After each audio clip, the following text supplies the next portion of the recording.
Hello, everybody, and boy, do we have a slate of great games for you guys today. It's championship weekend. We got the ACC championship, we got the Big Ten championship, we got the SEC championship, we have the Big 12 championship game as well. And today, we'll be focusing specifically on the ACC championship game, along with our guest host, Ryan Roberts from Locked On Irish. Ryan, how are you doing today, bud?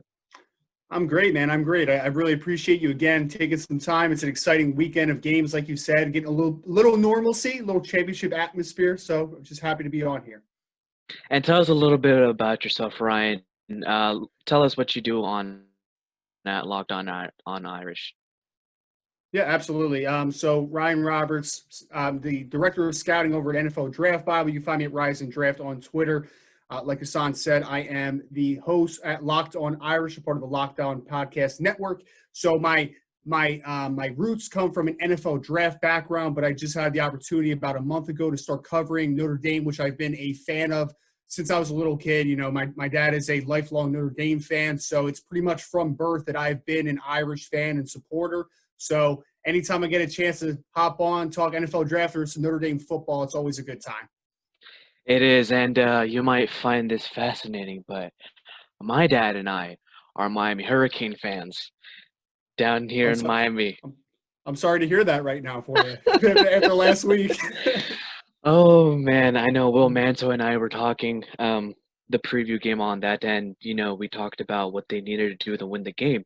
And unfortunately, hey, maybe they didn't even listen to our podcast the last time around. So maybe next time they should, and maybe hopefully Notre Dame and Clemson, the entire team listens to this one. So Ryan, let's get straight into the action.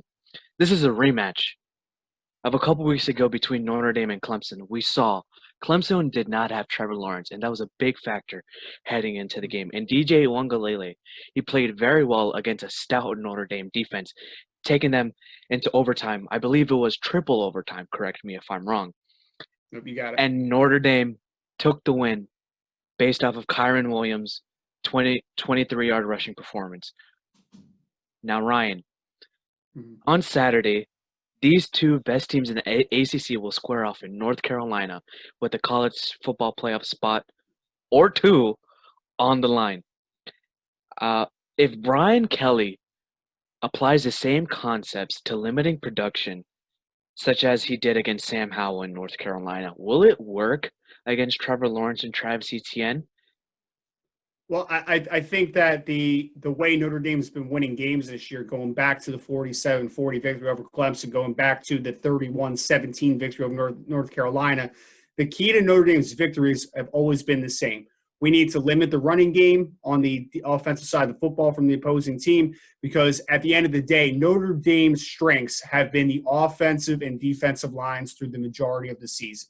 So when we go back to that first Clemson game, we go back to North Carolina game, they have a high emphasis. We need to stop the run game. And how we do that is we are going to play a lot of man-to-man across the board, and we're going to bring extra defenders in the box. And then on passing downs, we're going to try to create pressure with different blitz packages. That's kind of been the formula. And especially when you look back to that first match that they had against DJ Uiagalelei, they knew he was a true freshman in his second start ever on the college level. So they said, hey, we're going to throw the kitchen sink at this kid. We're going to play man-to-man across the board. We're going to take some chances, but we're going to try to get a lot of pressure. We're going to stop Travis Etienne. And they did. Only 28 yards on 18 carries for Etienne in that first time around. Can it be the same this time? I think the point of emphasis is the same. They need to stop the run. I think that's going to be the main cog because if Clemson gets that read working, because Trevor Lawrence is a very good running option, if they get that read going, Travis Etienne has some success, Trevor Lawrence has some success, then it's going to be a long day because there's a lot of different things off of the read pass option that they can do in the passing game. It opens up some availability downfield off of play action, different concepts like that. So I think that they will still have to take the running game out to be successful against Clemson. I think they'll have to do it a little bit differently, though, because playing a bunch of man-to-man coverage across the board against a guy like Trevor Lawrence, who is a great athlete, who is a running threat. And if you turn naturally, when you're playing man coverage, you have a lot of defensive backs and second-level defenders who are going to turn their back to him. If we turn our back to Trevor Lawrence, it could be a long day. So I anticipate a lot more zone coverage this week for Notre Dame. But I think the point of emphasis always will still be the same. We have to dominate on the offensive and defensive line of scrimmage, and we have to stop the running game and make a team one-dimensional. That is true, and I know Notre Dame's most impressive performance was not actually against Clemson. It was the lowest scoring affair between the North Carolina Tar Heels. I mean, that defense absolutely stifled the tandem of Michael Carter and Javonte Williams to only 87 rushing yards. And we saw them last week absolutely destroy the Miami Hurricanes. And they restricted Sam Howell to only 211 passing yards. Mm-hmm. Now, we speak about the running game, and ETN is a big X factor in the game, even with Trevor Lawrence. He dictates the rhythm on offense and strengthens the aerial attack, as Clemson will be without a couple of wide receivers into this game. Now, ETN only had 28 yards and 18 carries last month in South Bend.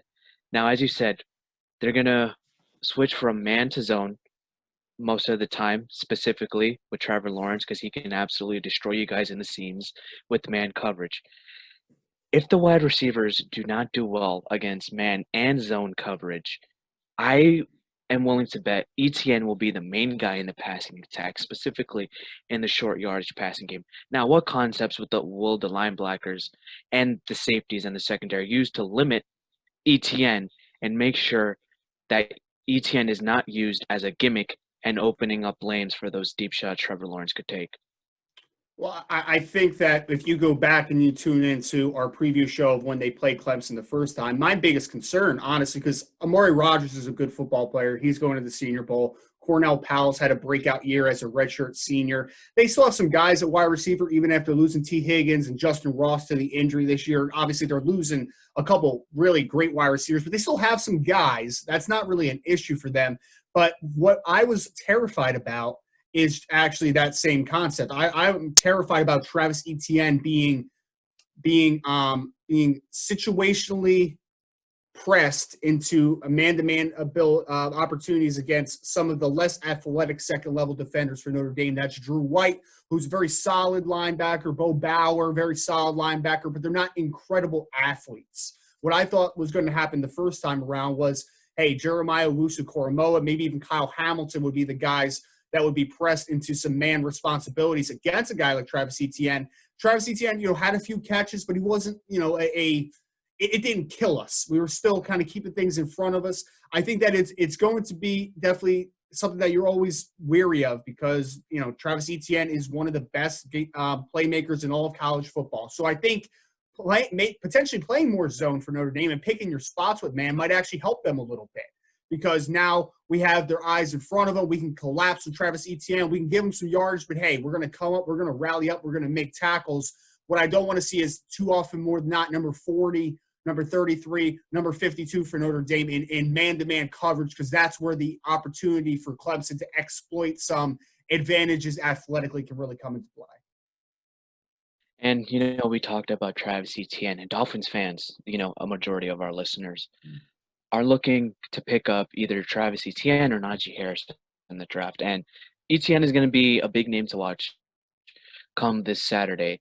Now, as we switch to the Clemson defense, Brent Venables is known for turning a weakness into a strength, and he has a very young defensive line. They lost some guys from the draft, injuries, COVID, it's 2020. Things happen. These are all freshmen and sophomore playing on the defensive line. Will Kyron Williams have a repeat performance? Will he have a repeat performance? I think that he can be effective. I don't imagine him having 140 yards again because that was a really phenomenal performance, especially after the first play of the game was a 75-yard touchdown. Obviously got off to a really hot start. It's going to be tricky this time because Clemson was missing a couple of their mainstays in the center of their defense last time. James Skalski at linebacker. Tyler Davis is a really phenomenal defensive tackle for them. They both are not playing in that game. And also Notre Dame's offensive line is phenomenal. But now Jared Patterson, their starting center, is out for this game. Zeke Corral looks like he's going to start his second career start if he is healthy. He missed last week's game or 2 weeks ago with an injury. So in theory, we have a second-time starting center and around a really talented offensive line. So I don't think it's going to be, the biggest hindrance in the world because we still have guys like Tommy Kramer coming back. We have Aaron Banks at left guard, Liam Eichenberg, and Robert Hainsey, which is still, in my opinion, even without Jared Patterson, maybe the most talented offensive line in all of college football. So they still have the opportunity to run the football well. I think they still have a good opportunity to be efficient.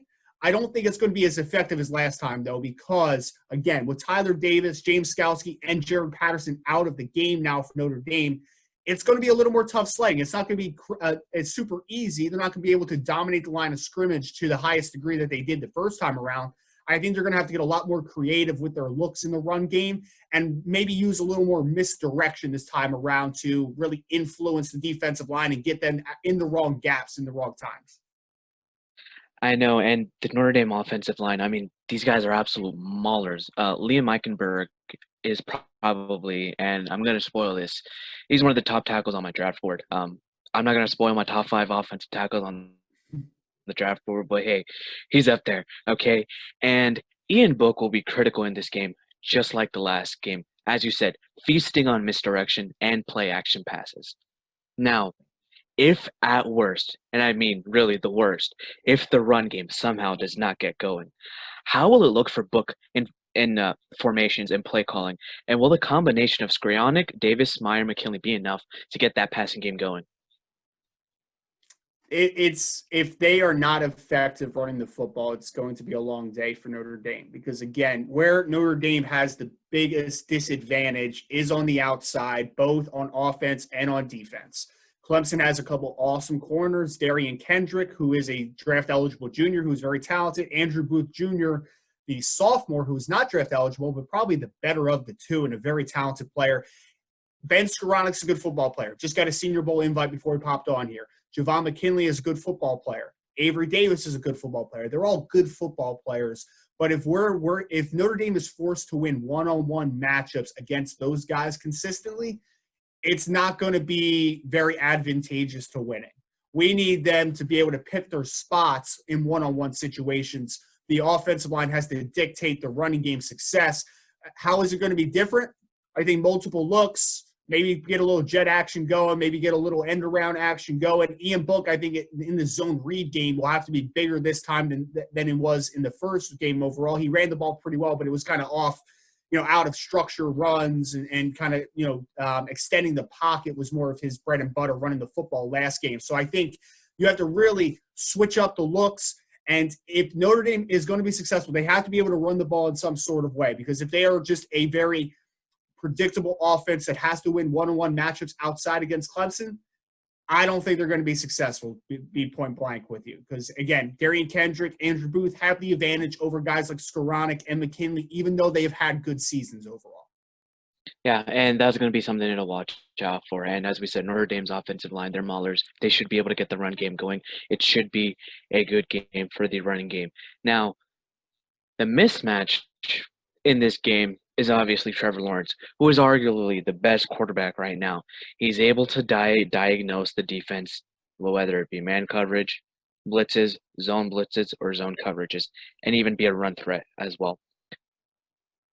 They're going to be leaning a lot on play action to slow down the Notre Dame pass rush in Ben Bauer and Jeremiah Owusu-Koramoah.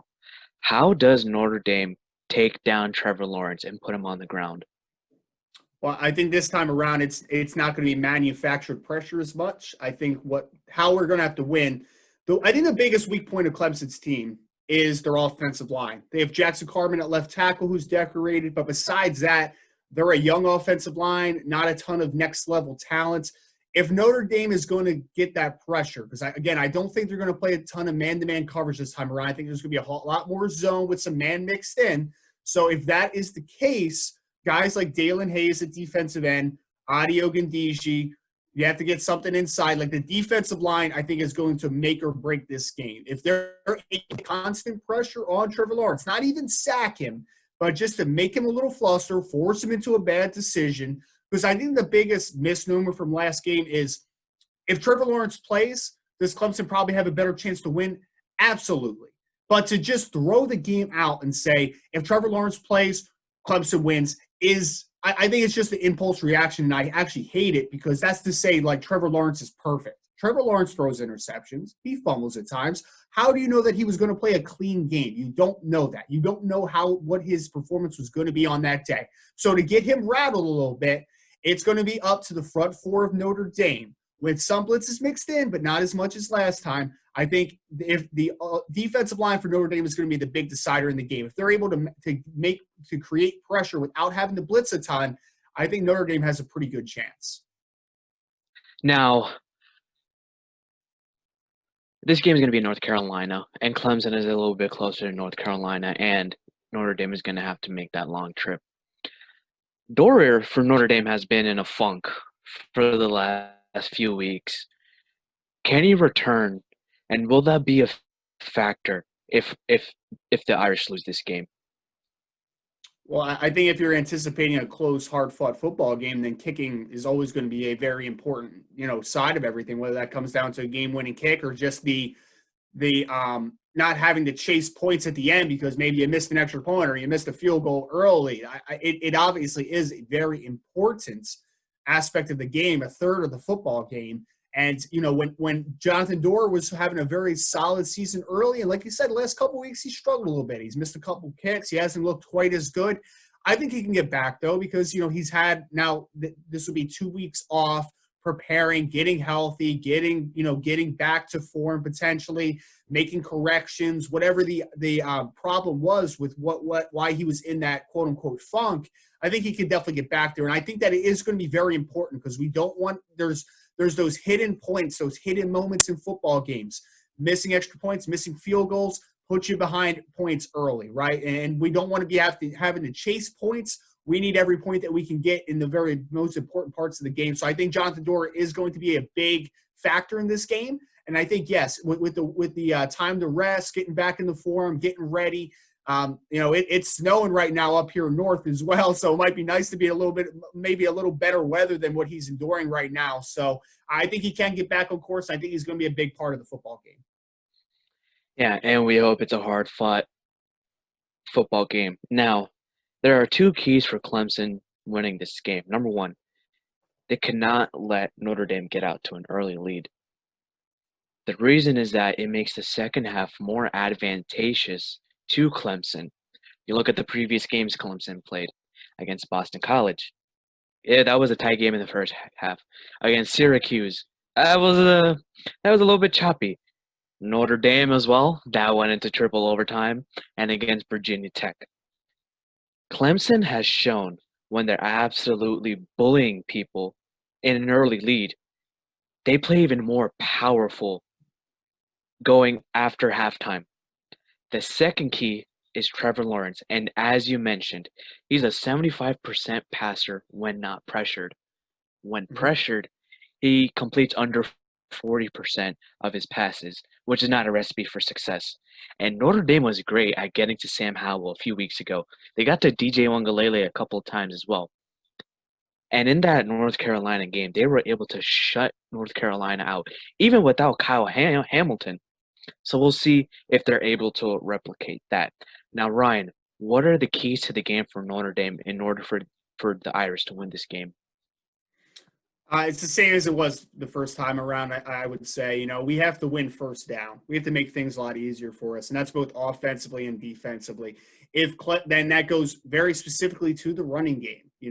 Notre Dame is very dangerous offense when they're facing 2nd and 4s, 2nd and 3s, 2nd and 5s. Those are when they're their best because then we can get a little creative. We can slip some play action in there. We can get some different concepts, different movement on defense. We want to be able to get after guys. Hey, 2nd and longs is where it's at. It's not 2nd and 4s. That's where we're going to be in a little bit of a disadvantage. It's winning first downs, making things easier for us, not having to press too much. We don't want to have to really play behind the chains too much during the game. And I think you said it perfectly. The other big key is we need to come out strong like we did against Clemson because there's been a couple games this year. Think about North Carolina, Boston College for Notre Dame, Syracuse, where Notre Dame comes out in the first half and they come out a little flat and they don't look great. And they're maybe tied or losing at some points in the first half. And they kind of have to, turn the tide in the second half, which is kind of weird because when you look back at that Clemson game, Notre Dame has been a second half team all year. They've been phenomenal in the second half. Second half was not too fond of Notre Dame against Clemson. They got off to a great lead.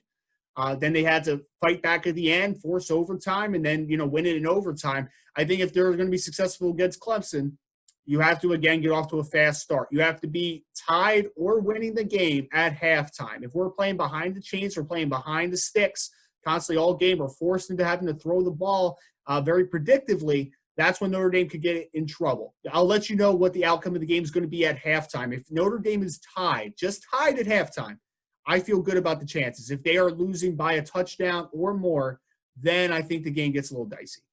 And this is a great segue too, because we here at PhinManiacs absolutely love to do game predictions and bold predictions as well. And as you said, here's my bold prediction. No, Notre Dame will not get out to an early lead. I think Clemson will, as a result of the keys to the game. I think when we go into halftime, it's Clemson is going to be up by 7 points, and they will be aggressive in the second half. We've seen Brent Venables. That defense is always aggressive. They bring different varieties of blitzes and pressure packages to the offensive line to get after the quarterback and make sure they're putting pressure on him. Clemson has been in the ACC championship game for a couple years in a row now, and they know what it takes to win. So my score prediction for this game is going to be 34-28, Clemson. No way. No way. That's so funny because we actually gave a score prediction, which should have came out today on Locked on Irish. I said Notre Dame 34-27. So we're pretty close, just reversing the score there a little bit. We are reversing the score a little bit, and I know I'm going to listen to the Locked on Irish pod a little bit later on today. We're all looking forward to Saturday as well. And also here at PhinManiacs, we're looking forward to Sunday. We're looking to a great game between the Miami Dolphins and the New England Patriots. And Ryan, I want to ask you a question. Do you think Tua Tagovailoa will decipher Bill Belichick's defense and help the Dolphins get this victory, pushing them into a playoff spot? Well, my dad's a Miami Dolphins fan, so I have to be nice to the Fins. I have to. You're on the PhinManiacs podcast, man. You have to. I have to too. Then yeah. So there's two reasons that I have to be really nice to the Dolphins here. I think he can do.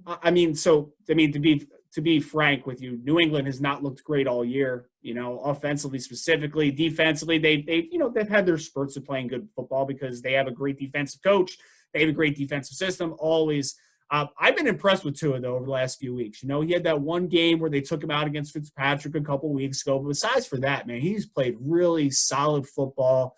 Only lost one game as a starter so far. And I mean, that I was a Tua guy coming out of college. Like, I was a huge fan of Tua. If Tua was fully healthy and didn't have the durability concerns, he may have been my top-ranked quarterback over Joe Burrow. I really liked Tua that much. So I think that he has the mental acumen to definitely figure it out. It might be a rocky first few snaps, a couple of drives. But the one thing that you love about Tua Tagovailoa is he is a very quick processor. Pre-snap, you can see that he understands where he needs to go with the football from pre-snap to post-snap reads. So I think he'll be fine. I think he'll figure it out. I think the Dolphins do take down Bill because I think this is just kind of the turning of the tide a little bit. I'm not going to predict, New England to completely fall off the face of the earth for the next few years. But I think they're in the rebuilding process, and Miami Dolphins and Brian Flores have it going really nice so far. So I'm a big fan of what Coach Flores and what Tua are doing right now, and I think that they're going to continue to build off of the success they've had. And we love to hear that. And I'm going to talk to Jason to see if we can copyright and trademark "Turning Up the Tide" because I think that fits very well. This fits very, very well. Now, Ryan, before we end this show, tell me, what's your future outlook at Locked on Irish, and what do you see going forward as we head into the off season and the draft process?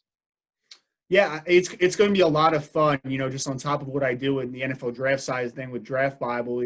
We have a huge announcement coming out there. But for Locked on Irish, I'm really excited because, hey, in the offseason, we have several guys from Notre Dame that are going to be in the draft process. We'll be following that very closely from hopefully Senior Bowl. Hopefully it doesn't get canceled. Combine, hopefully that goes off right. Pro days, hopefully. There's a lot of question marks with the draft process right now, but I'm excited to cover the Notre Dame side of things on top of the draft coverage I do because I feel like it really marries well to what, my interests and what we love. And, on top of that, we'll be kicking into some other sports. We're not just football specific, so we'll be talking basketball and moving into other seasons and all that great stuff.